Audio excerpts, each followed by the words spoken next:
Shalom Bapak Ibu Saudara, mari kita ngomongin firman Tuhan. Sebelumnya mari kita berdoa. Tuhan, kami akan ngobrol tentang firman-Mu.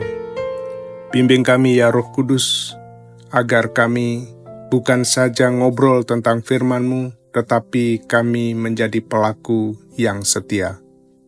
Dalam nama Yesus, firman yang hidup, kami berdoa. Amin. Hari ini kita ngopi dari Filipi 1 ayat 9-11.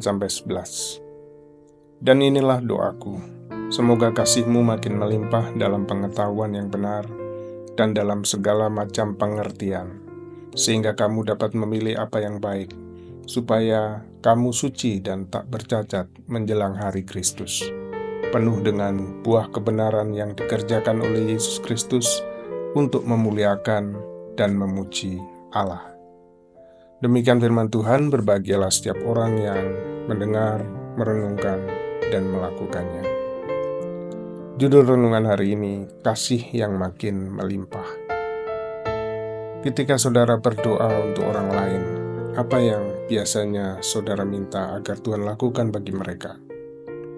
Mungkin untuk kesehatan, perlindungan, kesuksesan, atau berbagai pintu kesempatan yang dibukakan. Itu bagus. Tetapi doa Paulus dalam Filipi 1 ini menantang kita untuk berpikir lebih dalam. Dia tidak hanya berdoa untuk berkat-berkat secara jasmani, tapi dia berdoa untuk sesuatu yang akan membentuk seseorang, yaitu kehidupan rohani mereka, agar kasih mereka bertumbuh di dalam pengetahuan dan pengertian. Paulus menulis surat ini dari penjara. Dia tidak mengeluh, dia tidak menggerutu, tetapi ia meluapkan sukacitanya melalui surat yang dia tulis. Mengapa? Karena jemaat di Filipi adalah rekan sekerjanya di dalam pekerjaan penginjilan. Dalam ayat 9-11, ia mencurahkan hatinya bagi mereka di dalam doa. Ia tidak sekedar berharap mereka dapat bertahan hidup dalam masa-masa yang sulit. Ia ingin mereka bertumbuh secara rohani, mengasihi dengan bijaksana, dan hidup murni hingga Yesus datang kembali.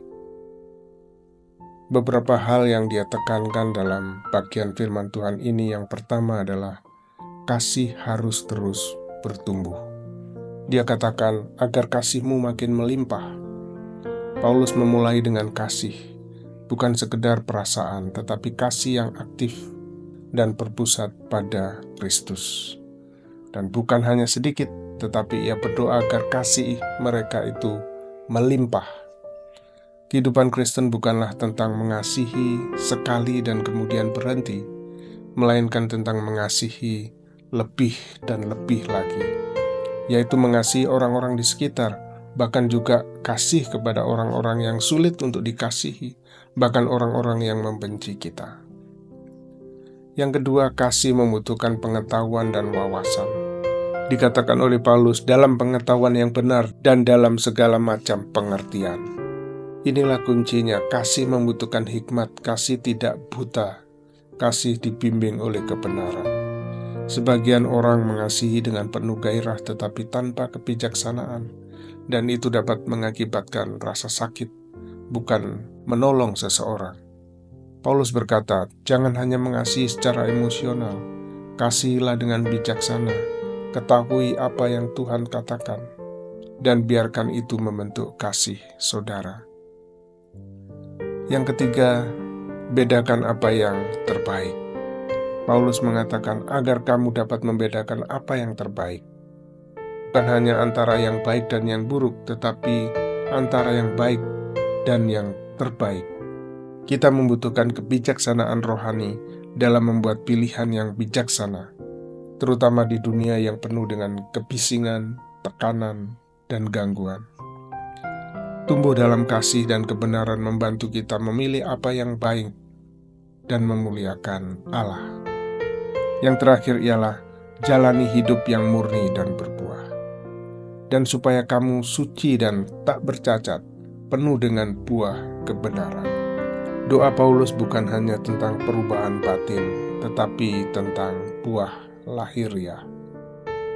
Dia ingin hidup mereka mencerminkan karakter Kristus, murni, tak bercacat, dan penuh dengan dampak yang benar.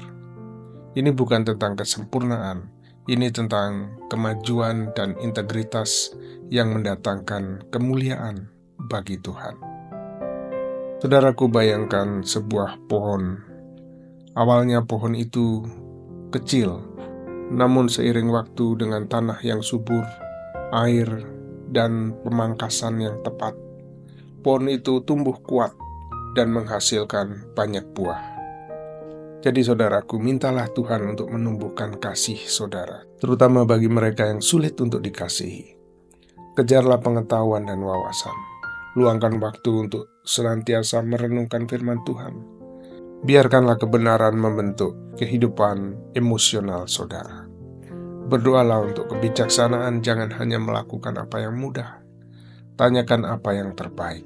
Milikilah tujuan hidup untuk berbuah, bukan untuk menjadi tenar.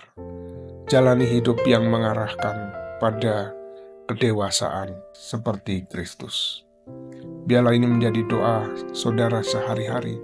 Tuhan, tumbuhkan cinta kasih-Ku, pertajamlah kebijaksanaanku, dan gunakanlah hidupku. Mari kita berdoa. Bapa, terima kasih atas firman-Mu hari ini. Seperti Paulus, kami berdoa agar cinta kasih kami makin bertumbuh, bukan hanya dalam perasaan, tapi juga dalam pengetahuan dan dalam pengertian yang benar. Bantulah kami untuk membedakan apa yang terbaik, untuk hidup dengan kemurnian, dan menghasilkan buah yang bertahan lama. Semoga hidup kami membawa kemuliaan dan pujian bagi-Mu. Dalam nama Yesus. Amin.